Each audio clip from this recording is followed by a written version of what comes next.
પોલીસના કર્મચારીઓ પથ્થરમારો કરે છે, પોલીસના કર્મચારીઓ નિર્દોષ લોકોને ઘરમાં જઈને ધોકા મારે છે, હાથમાં ફ્રેક્ચરો કરે છે, 307 જેવા ગંભીર ગુના દાખલ કરવામાં આવે છે, છતાં પણ એ પોલીસ કર્મીઓનું આપણે કંઈ બગાડી શકતા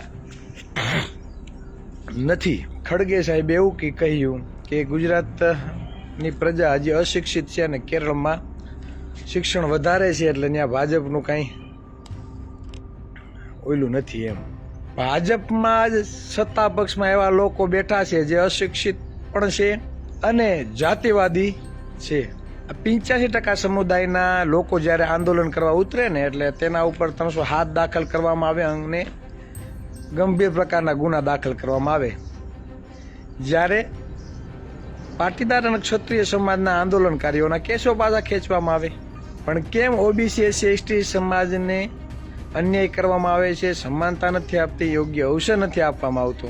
હર્ષભાઈ સંઘવી જે 7 ચોપડી કે 8 ચોપડી ભણેલા, તો હર્ષભાઈ સંઘવીને ભાઈ કેમ બબ્બે ખાતા તમે આપ્યા? ગૃહમંત્રી તો હતા જ, ઉપમુખ્યમંત્રી પણ બનાવી દીધા. કેમ આવું? એકને કેમ 2 ખાતા? નેતાઓ છે ઉત્તર ગુજરાતમાં તમે જાઓ બરાબર, તો ન્યાય ઠાકોર સમાજના નેતાઓ છે, અલ્પેશભાઈ ઠાકોર છે, ઘણા બધા એવા નેતાઓ છે. બનાવો ને ગૃહમંત્રી, બનાવો ઉપમુખ્યમંત્રી, બનાવો મુખ્યમંત્રી.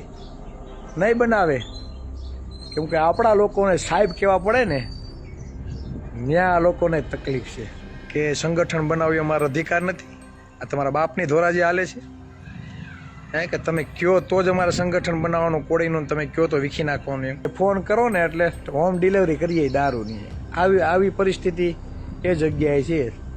તો ત્યાં આ ડીવાયએસપી સાહેબની તમરી હાલતી નથી.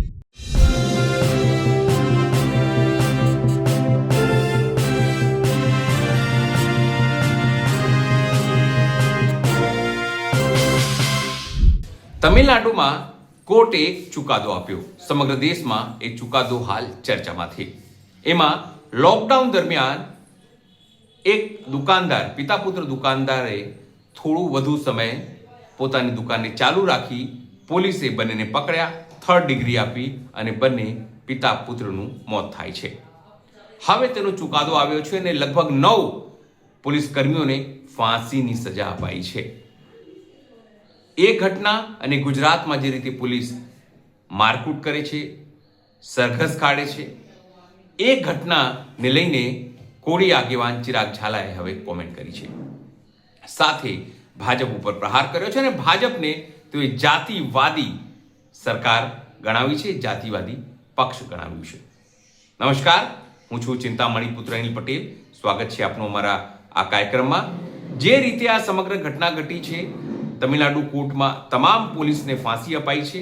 ગુજરાતમાં પણ આવી ઘટના ઘટતી હોય છે. જ્યારે તેઓ મારકૂટ કરે છે ત્યારે પોલીસ સસ્પેન્ડ થતી હોય છે. પોતાના રાજકીય આકાઓના ભરોસે જે પોલીસ કામગીરી કરે છે, આખરે ભોગવવાનું એમને જ હોય છે. યાદ રાખજો, કોઈ આઈપીએસ ક્યારે ફસાતો નથી, કોઈ મંત્રી ક્યારે ફસાતો નથી. આ તમામ જ વસ્તુઓ જે છે તે ચિરાગ ઝાલાએ કહી છે. આવો સાંભળીએ ચિરાગ ઝાલાએ શું કહ્યું છે. કે કાયદો બધા માટે સમાન, અને જે એક ઉત્તમ ઉદાહરણ તમિલનાડુના મદુરાઈમાં જે ઘટના હતી, તેમાં કોર્ટનો જે ચુકાદો આવ્યો તે બાબતે આપણે ચર્ચા કરીએ. લોકડાઉન સમયે પોતાની શોપ ખુલ્લી રાખવા બાબતે, લોકડાઉનમાં સમય કરતાં વધારે સમય શોપ ખુલ્લી રાખવા બાબતે એક પિતા પુત્રને પોલીસ પ્રશાસનના અમુક અધિકારીઓ દ્વારા તેને કસ્ટડીમાં કપડાં કાઢી અને એટલી હદે તેના ઉપર ક્રૂર અત્યાચાર કરવામાં આવ્યો કે બંને પિતા પુત્રનું કસ્ટડીમાં જ મોત નીપજ્યું. અને ત્યારબાદ આજે લોકડાઉન પછી 2026માં કોર્ટનો જે ચુકાદો આવ્યો તે કંઈક અલગ જ છે, અને એ ચુકાદાની આપણે ચર્ચા કરવાની છે. કસ્ટડીમાં જે પિતા પુત્રને ઢોર માર મારવામાં આવ્યો જે અધિકારીઓ દ્વારા, એમાં એક પીઆઈ, પીએસઆઈ અને બીજા પોલીસ કોન્સ્ટેબલો, કુલ 9 જણાને ફાંસીની સજા આપવામાં આવી. 9 જણાને ફાંસીની સજા આપવામાં આવી, કેમ કે કાયદો બધા માટે સમાન. ભવિષ્યમાં કોઈ પણ પોલીસ કર્મી કાયદા વિરુદ્ધ ના જાય, કાયદાનો દુરુપયોગ ન કરે, કાયદામાં રહી અને અન્ય કર્મચારીઓને સબક મળે તે બાબતે તમિલનાડુમાં કોર્ટે 9 વ્યક્તિને ફાંસીની સજા આપવી. એટલે મતલબ એ કે તમે કદાચ પોલીસની વર્દી પહેરી હોય, હાથમાં લાકડી હોય, પણ કાયદો બધા માટે સમાન. અને આપણે ગુજરાતમાં શું થઈ રહ્યું છે?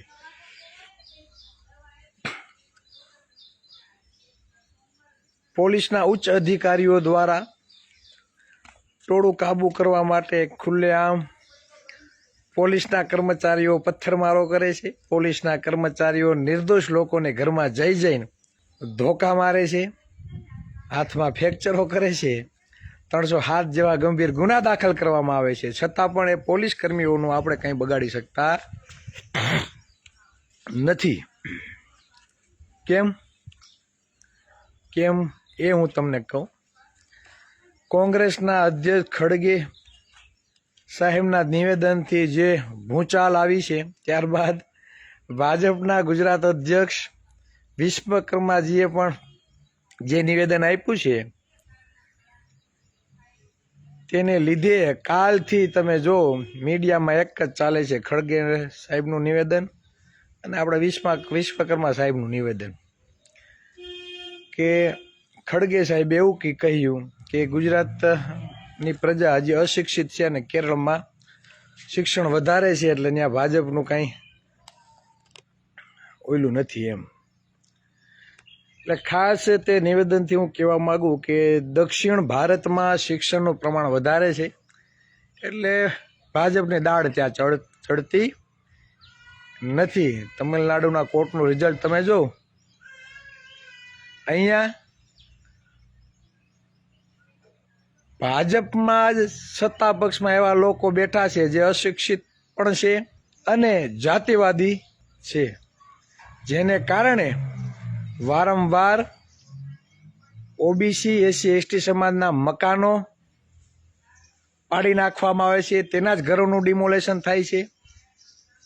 કોળી હોય, દલિત હોય, આહિર હોય, એસટી સમાજના 85% સમુદાયના લોકો જ્યારે આંદોલન કરવા ઉતરે ને એટલે તેના ઉપર 307 દાખલ કરવામાં આવે અને ગંભીર પ્રકારના ગુના દાખલ કરવામાં આવે. જ્યારે પાટીદાર અને ક્ષત્રિય સમાજના આંદોલનકારીઓના કેસો પાછા ખેંચવામાં આવે. એમના કેસો ખેંચાય તો અમને કંઈ વાંધો નથી, પણ કેમ ઓબીસી, એસસી, એસટી સમાજને અન્યાય કરવામાં આવે છે, સમાનતા નથી આપતી, યોગ્ય અવસર નથી આપવામાં આવતો. ચોક્કસ સમુદાયના લોકોને શિક્ષણ ધામ બનાવવા માટે 100 કરોડ ઉપરની ફાળવણી કરવામાં આવે. શિક્ષણ માટે, હોસ્પિટલ માટે જમીનો ફાળવવામાં આવે, સારા ખાતા આપવામાં આવે, વસ્તી કરતાં વધારે આરક્ષણ આપી ભરતી કરવામાં આવે. જ્યારે આપણે શિક્ષણ માટે વલખા મારવા પડે, આરોગ્ય માટે વલખા મારવા પડે, પોતાના ન્યાય માટે વલખા મારવા પડે. એનું મૂળ કારણ એ છે, જેમ ખડગે સાહેબે નિવેદન આપ્યું કે હજી ગુજરાતની પ્રજા અશિક્ષિત છે. આજે પણ તમે જાઓ, ઘણા ગામડાઓમાં સરકારી શાળાઓને તાળા મારી દીધા, શિક્ષણમાં યોગ્ય અવસર નથી મળતો. અને શિક્ષિત હોવા છતાં પણ અશિક્ષિત જેવું કામ કરી અને આ જાતિવાદી સરકારને મત આપી પોતાના પગ ઉપર કુહાડા મારે છે. અને સત્તામાં બેઠેલા લોકો તમારા ઉપર અન્ય અત્યાચાર કરે છે અને પોતાના ઘર ભરવાનું કામ તે કરી રહ્યા છે. હું એક જ વાત તમને કહું, હર્ષભાઈ સંઘવી જે 7 ચોપડી કે 8 ચોપડી ભણેલા કહે છે, તો હર્ષભાઈ સંઘવીને ભાઈ કેમ 2 ખાતા તમે આપ્યા? ગૃહમંત્રી તો હતા જ, ઉપમુખ્યમંત્રી પણ બનાવી દીધા. કેમ આવું? એકને કેમ 2 ખાતા? કોઈનાથી કાંઈ થાય છે ખરા? હે, હર્ષ સંઘવીને ગૃહમંત્રી હતા, ઉપમુખ્યમંત્રીને ખાતું આપ્યું. કેમ બીજા કોઈ ઓબીસીમાં ચહેરાઓ જ નથી? બીજા ઓબીસી એસસી એસટી સમાજના કોઈ ચહેરા જ નથી ગૃહમંત્રીનું ખાતું સંભાળી શકે, મુખ્યમંત્રીનું ખાતું સંભાળી શકે? હે, મારા કોળી સમાજમાં દિગ્ગજો નેતા છે બધા. કુંવરજીભાઈ છે, પરસોત્તમભાઈ છે, હીરાભાઈ છે, રાજેશભાઈ છે. સત્તા પક્ષની વાત કરું, કેમ કે વિરોધ પક્ષમાં તો મુખ્યમંત્રી નહીં બનાવે અત્યારે. સત્તા પક્ષની વાત કરું છું. શામજીભાઈ ચૌહાણ છે, બરાબર, અમારા દેવાભાઈ માલમ છે, ભગવાનજીભાઈ કરગઠિયા છે. ઘણા બધા નેતાઓ છે. ઉત્તર ગુજરાતમાં તમે જાઓ, બરાબર, તો ન્યાય ઠાકોર સમાજના નેતાઓ છે, અલ્પેશભાઈ ઠાકોર છે. હે, ઘણા બધા એવા નેતાઓ છે. બનાવો ને ગૃહમંત્રી, બનાવો ઉપમુખ્યમંત્રી, બનાવો મુખ્યમંત્રી. નહીં બનાવે, કેમ કે આપણા લોકોને સાહેબ કહેવા પડે ને, ત્યાં લોકોને તકલીફ છે. શું? આપણા લોકોને સાહેબ કહેવા પડે, ત્યાં આ લોકોને તકલીફ છે. હમણાં કાલે મારે, હું વિસ્તારનું નામ નહીં દઉં, એ વિસ્તારમાં હમણાં યુનિટી બની. કોળી સમાજના, કોળી ઠાકોર સમાજના લોકો ભેગા થઈને એક સંગઠન બનાવ્યું અને આપણા એક યુવાનને અન્ય કોઈ વ્યક્તિ હેરાન કરતો હતો, ઘરે આવીને ધાક ધમકી આપી ગયો દારૂ પીને, અને પછી આપણા યુવાનને પણ પકડી દેવામાં આવ્યો ને એને પણ અટક કરવામાં આવી. ત્યારે કોળી સમાજના 300-350 યુવાનો પોલીસ સ્ટેશને પહોંચ્યા અને 4-5 કલાક લઈ છોકરાને અંદર રાખ્યો. પછી તે રાત્રે મને પણ ફોન આવ્યો, મેં પણ ફોન કર્યો, એ છોકરાને છોડી દીધો. બીજે દિવસે ડીવાયએસપી, ત્યાંના ડીવાયએસપીએ કોળી સમાજમાંથી આવતો કોન્સ્ટેબલ ફોન કરે છે કે ભાઈ ડીવાયએસપીએ તમને બોલાવ્યા છે, આગેવાનોને, કે તમારે આવવાનું છે. 3 આગેવાનો ડીવાયએસપી કચેરીએ જાય છે. ડીવાયએસપીના ચેમ્બરમાં એક વ્યક્તિને, આગેવાનને બોલાવે છે કે આવો. પછી એ ડીવાયએસપી દ્વારા તે આગેવાનને ગગલાવવામાં આવે છે અને કહેવામાં આવે છે સંગઠન બનાવીને તમારે કરવાનું શું છે? આચારસંહિતા લાગી ગઈ, તમે કેમ ભેગા થયા હતા? આવી બધી હોશિયારી આવી ગઈ. આવું બધું ટોર્ચર કરે છે. તમે શું કામે સંગઠન બનાવો છો, સંગઠનની જરૂર શું છે, ને પોલીસવાળાને આ રીતે તમારે ઓલું કરવાનું છે, ને વિડિયા બનાવવાના છે, ને એમ કરીને એક ફડાકો મારી લીધો ડીવાયએસપીએ. પછી આ વ્યક્તિએ કીધું કે સાહેબ અમે તમારા સમાજના છોકરાને દરખેલે અન્યાય થાય છે એના માટે ભેગા થયા હતા, પણ ડીવાયએસપીનું તો એક આગેવાનને ચેમ્બરમાં બોલાવે, શું કરી લેવાનું આપણો આગેવાન? બારોબાર આવતો રહ્યો. પછી મને ફોન આવ્યો, ચિરાગભાઈ આમ નહીં આમ થયું છે. એટલે મેં કીધું તમે કહેતા હો તો આપણે લડવાની હિંમત હોય તો કરીએ ફોન સાહેબને, કેમ સપાટા મરાય છે એમ પૂછીએ એને. હે, કે સંગઠન બનાવવી અમારો અધિકાર નથી? આ તમારા બાપની ધોરાજી હાલે છે? હે, કે તમે કયો તો જ અમારે સંગઠન બનાવવાનું કોળીનું, તમે કયો તો વીખી નાખવાનું એમ. પણ ત્યાંથી એવું કહેવામાં આવ્યું ચિરાગભાઈ હમણાં તમે રહેવા દો, ચૂંટણી પતે બરાબર પછી તમે આવો, આપણે આયા કંઈક મજબૂતાઈથી લડીએ. એ જ વિસ્તારમાં ખુલ્લે આમ રેતીના ટ્રેક્ટરો હાલે છે, ખુલ્લે આમ ખનિજ ખનન થાય છે, ખુલ્લે આમ દારૂ વેચાય છે. ફોન કરો ને એટલે હોમ ડિલિવરી કરીએ દારૂની. આવી પરિસ્થિતિ એ જગ્યાએ છે. તો ત્યાં આ ડીવાયએસપી સાહેબની તમરી હાલતી નથી, પણ કોળી સમાજના લોકો સંગઠન બનાવે તો આ ભાઈને તકલીફ પડે છે. એટલે કાંઈ નહીં, સમય આવશે બરાબર, એટલે એ પણ કહીશું. કહેવાનો મતલબ એ છે કે તમિલનાડુમાં જે કોર્ટે હુકમ કર્યો 9 વ્યક્તિને ફાંસીની સજા, શા માટે? તમિલનાડુમાં જાતિવાદી લોકોની સરકાર નથી. આજે પણ ઓબીસીને એટલું જ પ્રાધાન્ય મળે છે, ઓબીસીને વસ્તી પ્રમાણે આરક્ષણ મળે છે, અને અન્ય પોલીસ કર્મચારીઓને સબક મળે એના માટે 9 વ્યક્તિને ફાંસીની સજા આપવામાં આવી કે કાલ સવારે બીજા પોલીસ કર્મીઓ આવી ભૂલ ના કરે, કાયદાથી પર ના જાય. અને આપણે તો અહીંયા સત્તામાં બેઠા જ લોકો આ લોકોને બધાને સાવરતા હોય. કોળી છે પાડો, ભલે તારીખો ભૈરે રાખે, હે છે મારો બરાબર, ભલે તારીખો ભૈરે રાખે. જે ડીવાયએસપી રીમાબા ઝાલા હતા એને થોડોક ટાઈમ માટે સાઈડમાં લઈ લીધા, હવે પાછા ચાર્જ આપી દીધો. જેમણે નિવેદન આપ્યું હતું બરાબર ને કે આમાં કોઈનો હાથ નથી, એમ અંગત અદાવતને લીધે આવું થયું છે. શું કરી દે, પાછા બેસી ગયા ને ચાર્જ ઉપર. હે 35% કોળી સમાજ, એ વિસ્તારનો ધારાસભ્ય આપો, એ નહીં, આખા ભાવનગર જિલ્લામાં ધારાસભ્ય આપણા છે, સાંસદ આપણા છે. શું થાય? કોઈનું કાંઈ ભાઈ ડાર્યું ફાંસ્યું હાલતું નથી બરાબર. અમુક ચોક્કસ સમુદાયના વિકાસ માટે હજારો કરોડો રૂપિયા વાપરવામાં આવે છે. અને આપણે અમારા પિન્ટુભાઈનો હમણાં વિડીયો જોઈએ કે બેન રડે છે, પોતાના દીકરાને કેન્સર છે, સારવાર માટે પૈસા નથી. હમણાં 2 દી પહેલાં એક પોસ્ટ વાયરલ થઈ ભાવનગરની, એક આપણા ભાઈને દાખલ કર્યા છે, એને પણ આર્થિક સહાયની જરૂર છે. કેમ આવું થાય છે? તમારામાં તેવડ હોય તો કરો ને. શિક્ષણ અને આરોગ્ય એક સમાન.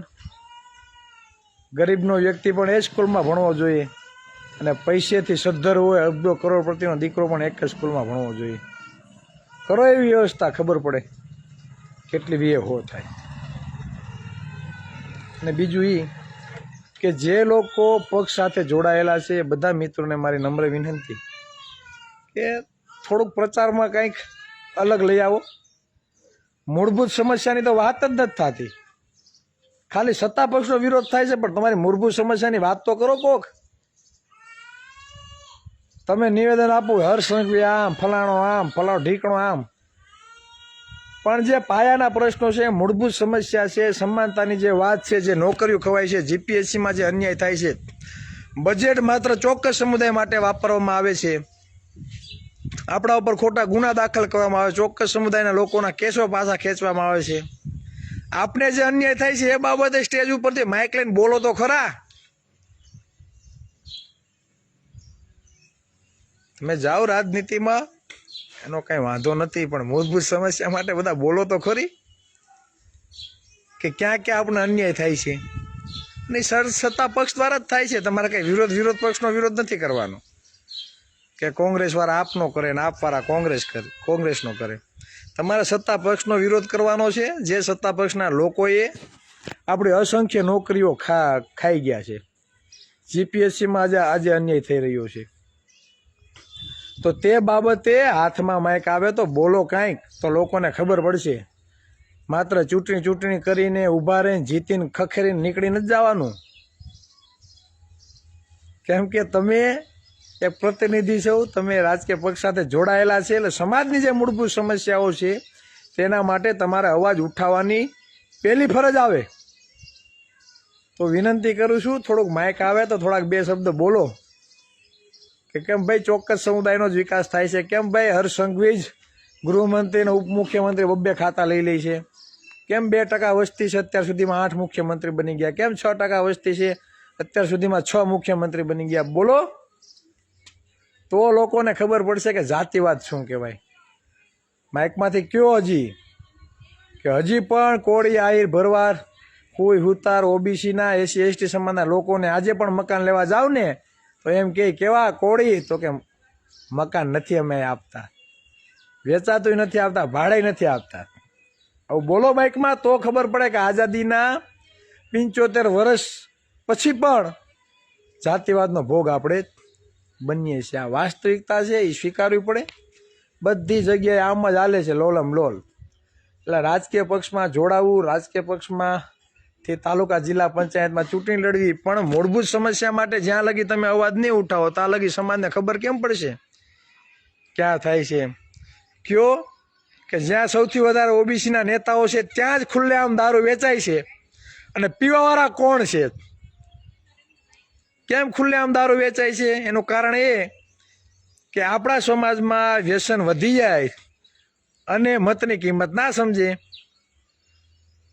અને અન્ય લોકોના માત્ર દાડિયા કરવામાં લઈ જાય, ભાગ્યા કરવામાં રહી જાય, કંપનીમાં કામ કરવામાં રહી જાય, આગળ આવવા ના જોઈએ, એના માટે ખુલ્લેઆમ દારૂ વેચાય છે. આવું કયો જાહેરમાં? અને આ તો અમે જોયેલું છે ભાઈ, બરાબર, જોયેલું છે. આમાં હું ચોખવટ કરીને કહે ને તો કદાચ કોકને તકલીફ પડે, એટલે કહેવાનો મતલબ છે આવી જ હાલત છે, બરાબર. એટલે સમજો. અને વિશ્વકર્માજીને પણ વ્યવસ્થિત બધા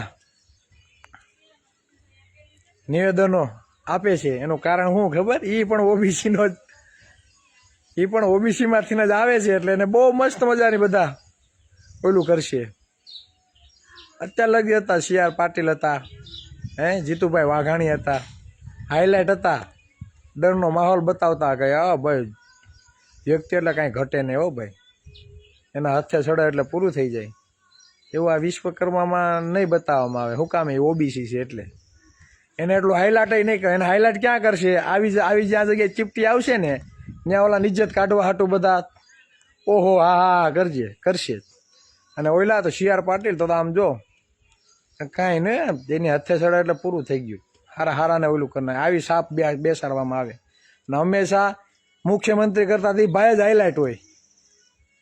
જ્યારે જીતુભાઈ વાઘાણી અને CR પાટીલ જ્યારે અધ્યક્ષ હતા ને ભાજપના, ત્યારની વાત કરું, પૂછજો કોકને કે જ્યારે અધ્યક્ષ હતા ત્યારે અધ્યક્ષ થતું.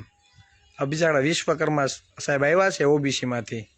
જોકે ઓબીસીના હક અધિકાર માટે તો કાંઈ નહીં બોલે, પણ હવે મને એવું લાગે કે તાલીમ લઈને આવ્યા હોય બોલવાની, અને ચીપટીમાં આંગળી આવી ગઈ. એટલે ઓબીસીના માંથી આવે છે એટલે વધારે એની ફજે ઓલી કરશે ફજેથી. એટલે આ વાસ્તવિકતા છે. બસ વધારે વાત નહીં કરતા, આ ઘણી બધી ચર્ચાઓ હતી એ આપણે કરી લીધી. એટલે વાસ્તવિકતા માટે આપણે લાઈવ થયા હતા. ખડગે સાહેબે જે નિવેદન આપ્યું, બરાબર, એ મહદઅંશે યોગ્ય જ છે, બરાબર. અને દક્ષિણમાં તમે જાઓ ત્યાં બીજેપીનો ઝંડો ન ખૂતે. શું કામ? એ લોકો શિક્ષિત છે. કેરળમાં સૌથી વધારે શિક્ષિત છે, સમજાય? એટલે આ વાસ્તવિકતા છે. બસ વધારે વાત નહીં કરતા, મારી વાતને વિરામ આપું છું. જય સંવિધાન, જય ભારત, જય ઓબીસી સમાજ. ચિરાગ ઝાલાની વાત સાંભળીને આપને શું લાગે છે? જરૂરથી અમારા કોમેન્ટ બોક્સમાં કોમેન્ટ કરજો. સાથે આ જે ચુકાદો છે તેને લઈને આપ શું વિચારો છો એને લઈને પણ કોમેન્ટ કરજો. એ સિવાય અમારી યુટ્યુબ ચેનલ લાઈક કરો, સબસ્ક્રાઇબ કરો, બેલ આઇકન દબાવો. સાથે અમારી વેબસાઇટ છે www.gujaratplus.in, ત્યાં પણ જઈને તમે વધુ અપડેટ થઈ શકો છો. અત્યારે માટે બસ આટલું જ. નમસ્કાર.